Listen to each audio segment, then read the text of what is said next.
מאוד מאוד גבוהה, אפשר לדאוג שבכל קולג' וכל מכללה או בכל אוניברסיטה או בכל בית ספר יהיה ערכה כזאת אם רוצים לעשות משהו לחדר מורים. בסדר? What he said. So yes, when the videos are recorded, they're uploaded securely, and this is my personal space on the platform. The videos that come in, you can tag them, so it's possible to just look for example, the videos that relate to behavior, or the videos that just relate to engagement. Or we can filter by organization, because one of the things the Iris Connect system can do is it can connect institutions over distance, and I might be able to be exposed to practice from a school somewhere else in the world. From here, teachers can choose to share their video. If they click on this button, you can see that within this space, this video is shared with Tariq, Jerome and Nigel, but I could remove the share from Nigel, and I could choose now that I wanted to share this with Bob. So I've got complete control over who the video is shared with. And think about some of the reasons I might be sharing. This video might be shared with Tariq because I'm providing modelling and providing some examples for a newly qualified teacher of the use, how I'm using questioning. I might be also sharing it with Jerome because Jerome is actually involved in a research project from the local institute and is interested in the way that I'm implementing a particular strategy. And I might be sharing with Bob because Bob's my coach or a member of my PLC. So there's lots of different reasons that we can now reuse this video. In addition, I can share the video with groups of users. So just like you have on Facebook or LinkedIn, you can have interest groups focused around a particular thing, and we can share the video quickly and easily with multiple users through the group share. But let's get into the video. Let's see what happens when we go in there. So this is a single view of a classroom made just with a single camera and a microphone. The interface just plays back as you'd expect with all the normal video controls. I've got what? Wait, and somebody's cleaned it for me. That was really handy. So what are we going to do today? We're learning about static electricity. It's lots of fun. So, and of course, if you're learning science, you need a white coat, right? I think that's where she's going with it. Okay, so first thing you may have noticed is that this environment has some communication tools within it as well. On the right-hand side of the screen over here, you can see that we have a commentary timeline. So let's start thinking about some of the ways that we might use this. I can come in, and as the video is playing, Wow, that's really good. a note. We love it. Yes, we're doing it. When I add the note to the video, it's time-stamped with the particular point within the video that the note was made. This has a couple of effects. The first effect is, if I'd shared this video with Christoph and used the notes to explain why I'm doing some things in the classroom, not just what I'm doing, but why I'm doing it, then Christoph would watch the video and the notes would scroll past at the right time, allowing me to understand what sat behind the behaviour. In addition to that, the other way that it works is that now that we've got a time link, I can just click on the note. So let's have a little look at a note that interests us. The introduction of scientific terminology. When I click on the note, it's going to take me to the point in the video that it relates to. Let's see what happens when we do this. In addition to that, all of these points are a point of dialogue and discussion. That's the whole point about what we're doing here, is to support teachers to discuss learning. So, any comment that's made on the system, I can reply to.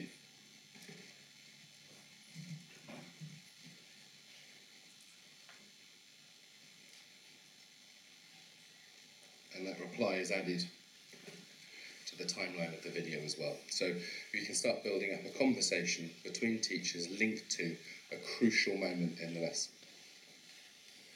Any questions so far? Yes?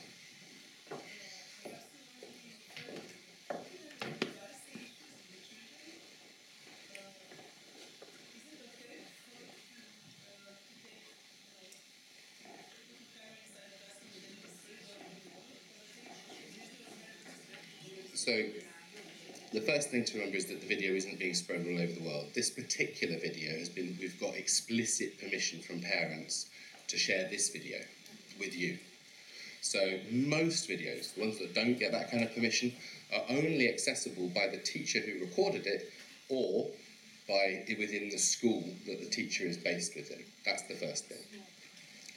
The second thing is that, generally speaking, we will encourage and work with the school to understand what its legal relationship is and if any additional permissions are required in order to be involved in using the system.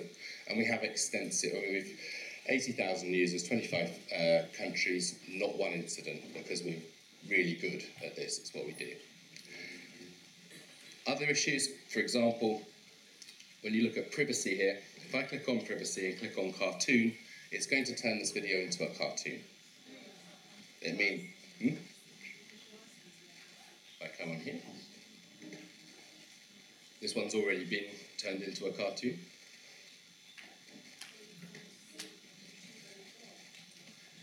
This is a dual video as well, of the same classroom. Okay, we're going to look for 2 children that have been really working. So what that's done is it's effectively anonymised. Now you have to be careful because the teacher may still refer to a child by name. But if you find a moment within the video that you don't want to include, we have an editing tool. So when I click on edit, it's going to ask me where do you want to start the edit, and I want to start it here. And where do I want to finish it? I want to finish it here. And then You've got to rub it on his hair, Testament. So come over here. Sorry. You've got to rub it on your hair first of all. So hold the balloon and rub it on your choose hair. where that video, that pop Rub it hard. is shared to. So I might create a new reflection or add it to an old one. So Keep going. Right, now hold it there. Can you see it? So that little section of video that I've just taken from within the first video has now been copied and pasted into a new video. So we can edit out sections. We can use this tool to create a show reel of particular practices. So let's say we want 20 examples of someone using higher order questioning. We can do that using this tool. Additionally, we can also use it to show progress over time. Here's me at the start of the program trying to use a strategy. Here's me at the end.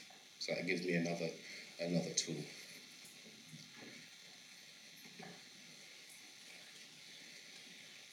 Just coming back to, let's have a little look here. So there's my new video. Let's have a little look back at this one. There's a few other tools that I would like to introduce you to. So you've seen the commentary tool and the fact that it can support modelling, that it can support coaching, etc. But the other thing that we can do is actually support teachers to really understand at a deep level some of the behaviours and activities that are taking place in their classroom. So this turns reflection into something scientific. So the tool we might use for that is forms. Any user on the system can create a form, and a form is just a lens. It's a way of looking at the class through a particular lens. So, in this class, I might be interested in the questioning strategies that are being used by the teacher. So, as the video plays on the left, I have got what? mouse. Somebody's cleaned it for me. That was really handy. As the video plays away there on the left, when I hear an open question, we click open. That's really good. And if we hear a closed question, we can tag that point in the video too. Let's just wait and see what we can do. And what that does is it compiles all that information together and gives me an overview of how the questioning strategies were distributed within that lesson. So this tool can be used from a reflection point of view, reflecting on your lesson with a particular lens, or it could be used from the point of view of supporting a teacher to adapt their practice by asking them to reflect on this lesson with a tool that I've recommended. In addition to that, as I say, these can be anything you like. So this particular one is looking at the participation of boys versus girls. And what it does is it takes the moments that girls are participating and boys are participating and puts it onto a timeline. So I can look at this and go, Well, the focus of my research or my personal study or my reflection is trying to support the participation of girls within a science lesson. Here's a point where they were really engaged. I'm going to click on that moment in the video, on the graph, and it will take me to the point in the lesson where that was the case. 1, 2, 3, 4, 5, 6, 7, 8, 9, 10. So that helps us to be really much more specific in our reflection and to focus on particular interactions. As I say, anybody on the system can build tools like this. They can be as complicated as the class observational tools, all the way through to simple counters and timers. I don't really have the time to show you how that works, but if you've used something like SurveyMonkey or any kind of online survey tool before, it's the same thing. You put the question and define how you want people to be able to answer it, and it just generates it for you, and you can associate it with any video that's under your control on the platform. Any comments or thoughts or reflections about the analysis tools?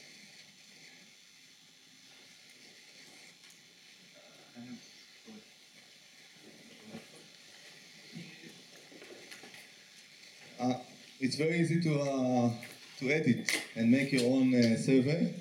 And for instance, in academia classroom, you can decide you want to check the different cooperation between teacher and the student. You can have this kind of a tool. You can make yourself this tool when they work in the adic way, when they work parallelly, when they work one after the other. And you can either time it or count it, and this is very friendly. And you can do it, and you can generate any form that you want in order to explore and to study your video, which I think it's amazing. Thank you. So I'll just pull this last part together so we can see the whole of the system, and then I'll pass over to Christoph to talk about programs, how to embed it in programs and see change. So first things first, little thing, but it's important, is I can associate any file with this video as well. So it could be the teacher's lesson plan, it could be photographs of the children's work, anything that would help someone else who's viewing this video to understand a little bit more about context. So that's one of the things that are built into the system. Is there anything else that you think is crucial in here, Christoph, to show people? No, I think we could probably move on. Okay, so I touched on these spaces a little bit before, and I won't go into huge detail about them, but what I'd like to do is just introduce again the concept of groups, because this is where programs and collaboration really start to work. So we start to pull together all of those experiences that we were talking about as being important: the theory, the examples, the points of discussion, the opportunity to practice, the opportunity to collaborate and reflect together. So a group could be as simple as a teacher on the system who has a new and interesting way of doing something and they want to share it with people. So in this case, at the top of the group list is a teacher, genuine teacher on our platform, who found that she had a particular aptitude for phonics. It's a way that English is taught. I don't know whether that's true here too, but it's just, the way that word sounds are put together. And so within here, what she's done is she's written a little introduction video to explain what the group is for. She's explained a little bit about the concept of using red and green words.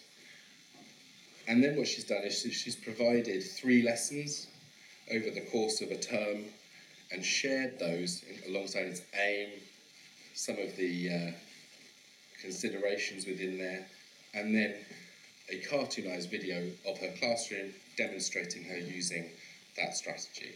And there are lots of teachers from all around the world who are doing this and sharing practices with each other. So that's one level. Another level that we might want to work on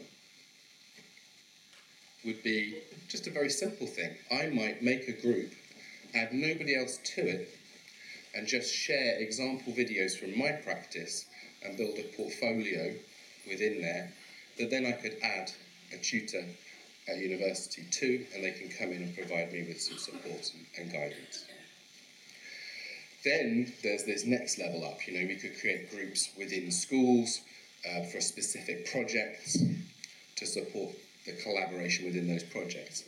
Let's have a quick look at one of the first that we built, and this Christoph will focus on far more later, but this is the film club that we've produced around dialogic pedagogy. I showed it to you before. You've got the theory, you've got video examples from around the network that we're working to, and where it really comes together is where we ask teachers to now go away, teach, record and reflect.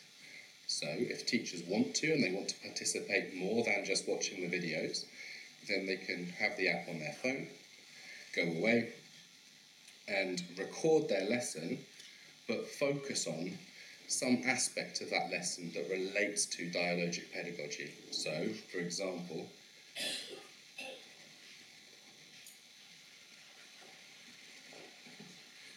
we could ask them to use one of our forms tools to map the dialogue in the classroom.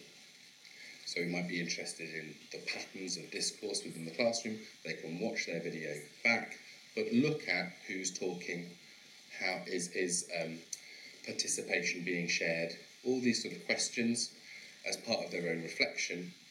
And then finally, if they want to, they could share it with a colleague for feedback. So by bringing all of that together in one place, we're enabling all of those experiences, from access to the theory, access to examples, opportunities to practice, and opportunities to collaborate around a particular focus. Are there any more questions before I hand over?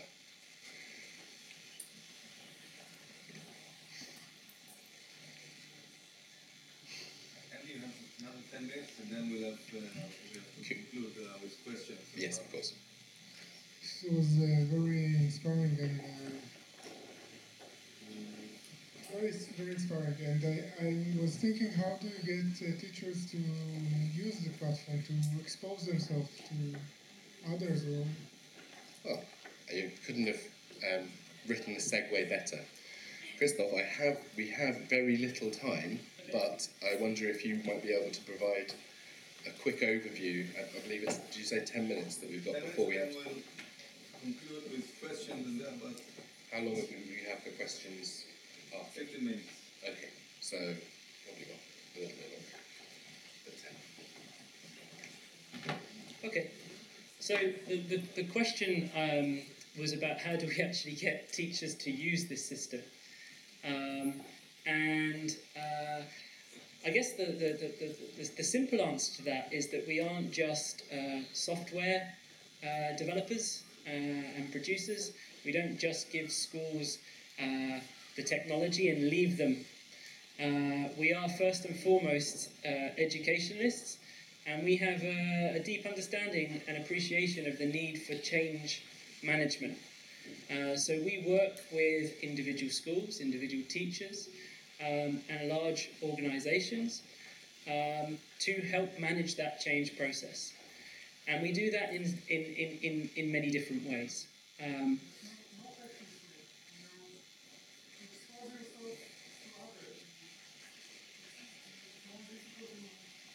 Yes, you're quite right. Yes, and well, let me show you then how we do that. So if I go back to our presentation.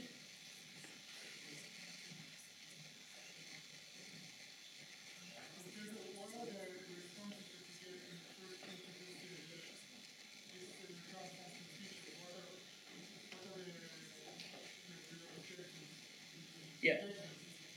So usually, in fact, I'm going to grab that microphone back from you. Thank you. So typically, we can plot teachers in most organisations along this kind of bell curve. Okay. Not just about technology, but in terms of any change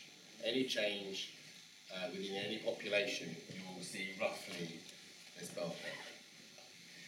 So what we would do is we would work with perhaps an individual school to identify who these teachers are, particularly these innovators, these early adopters. We might work with them more intensively. We refer to them as pathfinders. They're like your champions. And we might work with them to develop a certain approach. Maybe they have a particular project that they would like to work on. And so this allows proof of concept. It shows the other teachers, the ones that may be down here, that there is value in the system, that actually there is, this is something that they too might want to engage with. Can I just check in on something? Yeah. A bit loud, sorry. Can I just check whether we need to explain this a little bit more? Would that be helpful? No? Okay, cool. Yeah. Meanwhile, we also recognise that this is probably quite a negative term, but there is a great deal of expertise at this end of the spectrum. These are often, not always, but these are often the more experienced teachers, the teachers that have been teaching for a very long time. And so we tend to give all the teachers access to the system, whilst realising that maybe not every teacher is actually going to record themselves initially.